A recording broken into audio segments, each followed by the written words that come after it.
এই মুহূৰ্তৰ অন্য গুৰুত্বপূৰ্ণ খবৰ শিলহাকুৰ উচ্ছেদিতৰ পুনৰ সংস্থাপনৰ দাবীত কঁপি উঠিছে চচলত উত্তাল প্ৰতিবাদী কাৰ্যসূচী ৰূপায়ণ কৰা হৈছে আৰু আমাক মাটি লাগিবই আমি ক্ষান্ত নহওঁ হিমন্ত বিশ্ব শৰ্মাৰ বিৰুদ্ধে নচলিব এনেধৰণৰ বিভিন্ন শ্লোগানেৰে এতিয়া প্ৰতিবাদস্থলী উত্তপ্ত হৈ পৰিছে আমি দৃশ্যাংশ দেখুৱাইছো চচলত এইদৰে উত্তাল প্ৰতিবাদী কাৰ্যসূচী ৰূপায়ণ কৰিছে প্ৰতিবাদকাৰীয়ে দৃশ্য দেখুৱাই গৈছো সমান্তৰালকৈ আমাক মাটি দিয়ক নহলে গুলিয়াই মাৰক আদি বিভিন্ন ধৰণৰ শ্লোগানেৰে এতিয়া প্ৰতিবাদী কাৰ্যসূচী ৰূপায়ণ কৰা দেখিবলৈ পোৱা গৈছে উচ্ছেদ কৰি আছে যদি সংস্থাপন দিয়ক এনেধৰণে আচলতে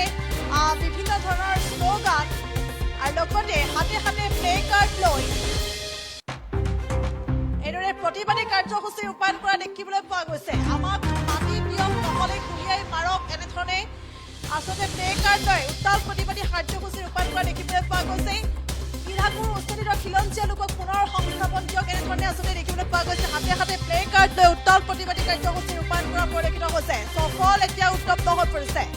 আৰু এইদৰে শুকুৰবাৰে আজিৰ দিনটোত শিলহাকুৰ উচ্ছেদ প্ৰতিৰোধী ৰাইজৰ আহ্বানত শিলহাকুৰ উচ্ছেদিত প্ৰতিটো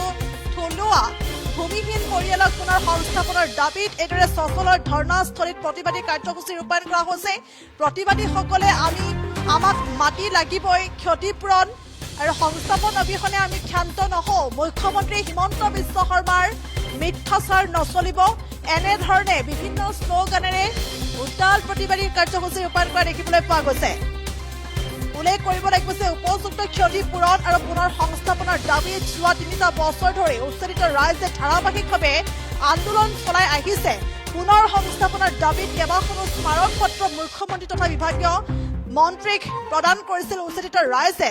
চৰকাৰেও শিলহাকুৰ উচ্ছেদিত ৰাইজক ক্ষতিপূৰণ আৰু পুনৰ সংস্থাপনৰ প্ৰতিশ্ৰুতি দিছিল কিন্তু আজি পৰ্যন্ত কোনো কাৰ্যকৰী ব্যৱস্থা গ্ৰহণ নকৰাৰ অভিযোগ এতিয়া উত্থাপন হৈছে পুনৰ উল্লেখ কৰিছো আৰু এইদৰে আচলতে চৰকাৰে শিলহাকুৰ উচ্ছেদিত ৰাইজক ক্ষতিপূৰণ বা পুনৰ সংস্থাপনৰ প্ৰতিশ্ৰুতি দিছিল কিন্তু আজি পৰ্যন্ত আচলতে সেই প্ৰতিশ্ৰুতি হৈ ৰৈছে আৰু যাৰ বাবে এনেধৰণে প্ৰতিবাদী কাৰ্যসূচী ৰূপায়ণ কৰা দেখিবলৈ পোৱা গৈছে প্ৰতিবাদীসকলে অৰ্থাৎ প্ৰতিবাদকাৰীসকলে বিভিন্ন শ্লোগানেৰে এইদৰে পৰিস্থিতি উত্তপ্ত কৰি তুলিছে আমাক মাটি লাগিবই ক্ষতিপূৰণ আৰু সংস্থাপন অবিহনে আমি ক্ষান্ত নহওঁ মুখ্যমন্ত্ৰী হিমন্ত বিশ্ব শৰ্মাৰ মিথ্যাচাৰ নচলিব আদি বিভিন্ন শ্লোগানেৰে এইদৰে প্ৰতিবাদী কাৰ্যসূচী ৰূপায়ণ কৰিছে চচল উত্তপ্ত হৈ পৰিছে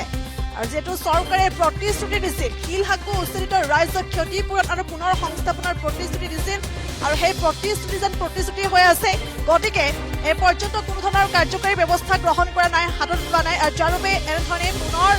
প্ৰতিবাদ কৰিবলগীয়া হৈছে উত্তপ্ত হৈ পৰিছে পৰিস্থিতি আমি দৃশ্য দেখুৱাই গৈছো চচলৰ দৃশ্য চচলৰ ধৰ্ণাস্থলীত এইদৰে প্ৰতিবাদী কাৰ্যসূচী ৰূপায়ণ কৰা দেখিবলৈ পোৱা গৈছে আজিৰ দিনটোত এই মুহূৰ্তত কিছু মন্তব্য আছে আগবঢ়াইছো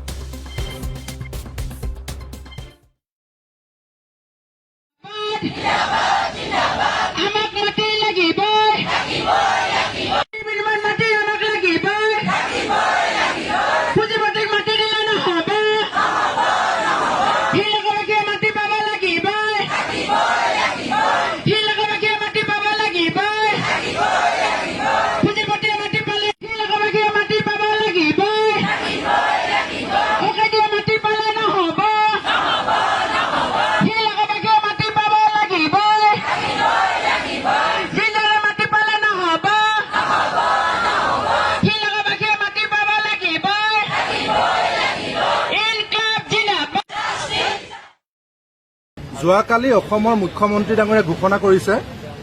যে এতিয়া আৰু গুৱাহাটীত থলুৱা মানুহক উচ্ছেদ কৰা নহয় বা অসমৰ বিভিন্ন প্ৰান্তত থলুৱা মানুহে চিন্তা কৰিব নালাগে উচ্ছেদ নকৰে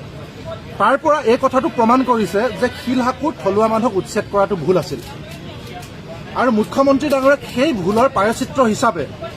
কালি যদি আপুনি সঁচাকৈ ৰাজনীতি কৰি কোৱা নাই কালি যদি আপুনি সঁচাকৈ থলুৱা মানুহক মাতি দিম বুলি কৈছে তেতিয়াহ'লে আমি ভাবো যে আপুনি প্ৰথম কামটো কৰিব লাগে যে আপোনাৰ কালি যিটো জ্ঞান ঘূৰি আহিছে সেই জ্ঞানৰ দ্বাৰা এটা কাম কৰক যে শিলহাকুৰ উচ্ছেদ ভুল আছিলে আৰু শিলহাকুৰ 112টা থলুৱা পৰিয়ালক প্ৰথম সুৰক্ষিত ঠাইত মাটিৰ ব্যৱস্থা কৰক আৰু মুখ্যমন্ত্ৰী ডাঙৰীয়াক আমি এই কথাটো ক'ব বিচাৰিছো যে আপোনালোকে কোৱা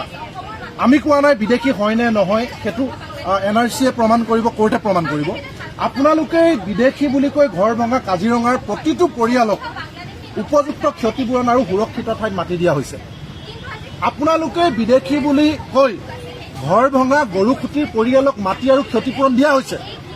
আপোনালোকে বিদেশী বুলি উচ্ছেদ কৰা বহু ঠাই বহু পৰিয়ালক আমাৰ হাতত ইটোৰ পিছত ইটো তথ্য আছে। গৰু খুটিত কেনেকৈ দিয়া হৈছে, কাজিৰঙাত কেনেকৈ দিয়া হৈছে,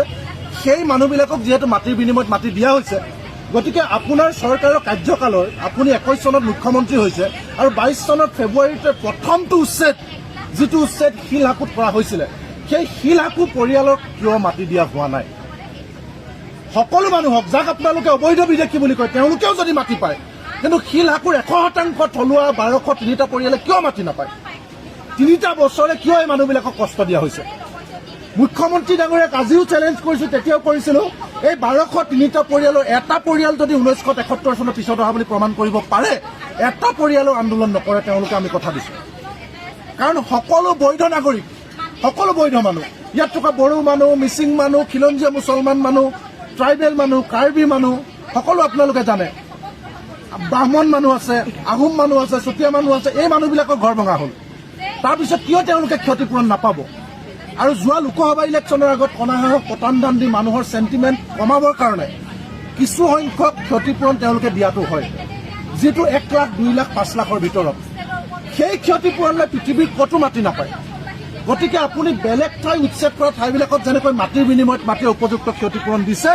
আৰু যিহেতু আপুনি যোৱাকালি মিডিয়াৰ আগত কৈছে যে আপুনি থলুৱা মানুহক উচ্ছেদ নকৰে, গতিকে যি উচ্ছেদ কৰিলে সেয়া আপোনালোকৰ ভুল হৈছে, এইটো মানি লওক। আৰু তাৰ প্ৰথম পাপৰ প্ৰায়চিত্ৰ হিচাপে শিলহাকুৰ 1203টা পৰিয়ালক মাটিৰ বিনিময়ত মাটি দিয়ক। এইটো অবৈধ বাংলাদেশী মই খেদি আছো, যি এই মিয়া শব্দটো আপুনি ইউজ কৰি আছে, ৰাজনৈতিক যিটো যন্ত্ৰ, আপোনাৰ হাতৰ যি ৰাজনৈতিক যিটো এইটো মিয়া শব্দ ব্যৱহাৰ কৰি কৰি আপুনি অসমবাসীক দেখুৱাই আছে যে মই মিয়াসকলক খেদি আছো, কিন্তু সেই মিয়াসকলকে আপুনি